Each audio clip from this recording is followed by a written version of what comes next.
Welcome to a new episode of the Stupid Podcast, and we have another question. We do. So, another question. How would you approach training for someone who is a quite busy person? Say someone who requires an anxiety level of 7 to function throughout the day so they can get their work done. I know this is one of the main purposes of Q training, so you're actively there. However, does this negate someone doing, say, burn the questions because Yes. they will probably crash throughout the day Yeah, and their totally. lactate levels will be too high? Hashtag stupid question. No, it's not stupid at all. It's actually something. Very good question. Yeah. I feel like my Dutch accent came through a little bit. There you but go. We face that. It's an excellent question actually, and we face that a lot. So the problem is whether you train in the morning or the afternoon, right? For a person who's, I don't know, you're a lawyer, you know what I mean, like something like that, where you have a lot of hours where you have to be on. Can you do, so I'll go backwards, can you do burn the questions in the morning? Absolutely not. You won't make it. Like burn the question is a ridiculously intense workout that has one purpose, which is to ask a simple question, which is what do you want out of yourself? What do you want for life out of yourself? Right, you're not going to answer that one quietly. It's going to be painful and it requires to go into dark places. Is it necessary? Yes, you don't want to mess with it too much because you don't want to fail as usual, right?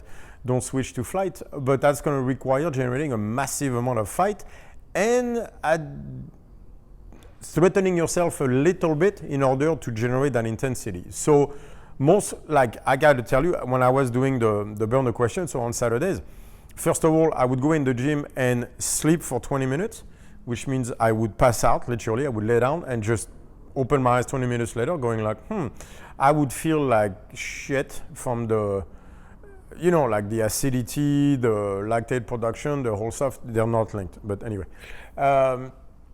All that stuff, there is no way I could go to work after I burn the questions. And even if you could go to work after, most likely it means you didn't do a burn the question, but on top of it, within 3 hours, you're done. I had people that could not drive after sessions with me. Like they literally would have to stop at the 7-Eleven, get some Gatorade, puke a little bit, finish the Gatorade, and then go back driving. So just to give you an idea. Yeah, just to give you an idea. But no matter what, 2 hours after, your system is crashing because it's not going to understand what the fuck just happened. Why is that energy spent so highly and everything? Anyway, long story short, you're not going to be able to spend your whole day working at a high level. No way. So how would we deal with it? Well, if you're going to be, you're going to train early and then we need to be on the entire day, I'm going to choose workouts that are going to be more toward the external torque sympathetic side in order to give you a boost for the full day. So there was a template that I did like years back, we're talking 3-4 years, that were based on if you were training in the morning or training at night. At night, I would finish you in internal torque just to zonk you. In the morning, I would finish you in external torque in order to get you higher. So the sled push, for example, is internal torque, and that's very good to finish a session at night. In the morning, what I'm going to do is we're going to do a normal session, but I'm going to have a tendency to finish you with some explosion type work. So maybe some high box jumps, it can be some sandbag tosses, like an imam type of thing where I'm going to ask a great explosion out of you because it will have a tendency to jack you up. Once I get you jacked up, I don't want you to crash. So I'll do maybe that Q-1 training after that, which means you could do it before, but I would also do it after, where 10 minutes on the Airdyne at the for me 60 RPM, just to deal with our workout and being able to deal with the day.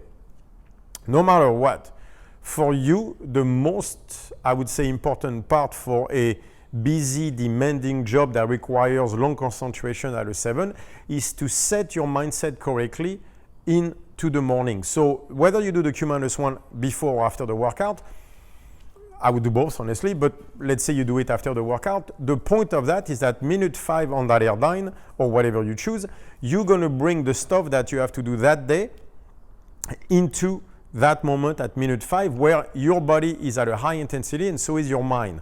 Why? Because there is no somatic error there, since the body and the mind are at the same level and they get to talk to each other.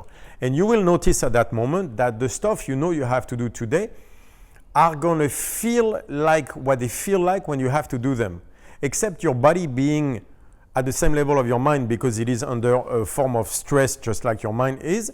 You will not have that weird somatic error reaction to that and will be able to deal with it much better mentally. So my advice would be finish your session in a ET, EMOM, explosive type of thing to jack you for the day. Make sure you have the correct food and finish with a Q-1 10 minutes on the Erdine for me at 60 in order to set the day correctly. It is very important. It is very important that you set your mindset for the day, and we can use training to do that, right? So that's what that EMOM is going to be like. It's more to jack your sympathetic nervous system because we don't want you crashing. But you can actually get very high out of that. The Q-1 part is going to be to make sure that your mind can do the work. Like even when you start crashing a bit or when you don't feel like it, that morning you set up your day with like, I don't care, I'm doing the work. How I feel about the work that I'm doing does not matter, the work needs to be done type of thing. That is not injuring and that is not cutting yourself off from the signals. Cutting yourself off from the signals would be like, I feel like shit and I'm going to pretend I don't. That's not what I'm saying here. What I'm saying is you feel like shit, you know that because you're not supposed to like it, and yet you stay present within the discomfort. That's the secret, is being comfortable with uncomfortable. But I don't even like that sentence, so let me rephrase it, because comfortable means you're going to like it. That's not true. You are never going to like that part. I do not like the 10-minute Q-1. I still hate every single second after minute 6. That hasn't changed. 3 months, same stuff. I do not like it. I don't hate it, but I do not like it. I love what it gives me, but I do not like the session. That is not the point. The point is for you not to like it, but don't like it, but stay present within it. So that's the thing. Can you be present in an action you do not like? And turns out most people cannot. Most people will zoom out completely, will zone out, will refuse to be present within an action they do not like.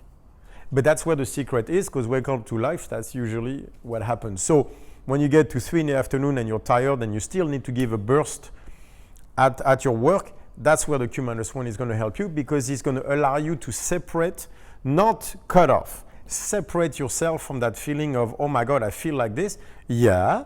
And you're not going to give a 2 and quit. You're not going to give a 10 and freak out. You're going to stay at 6 and do the work.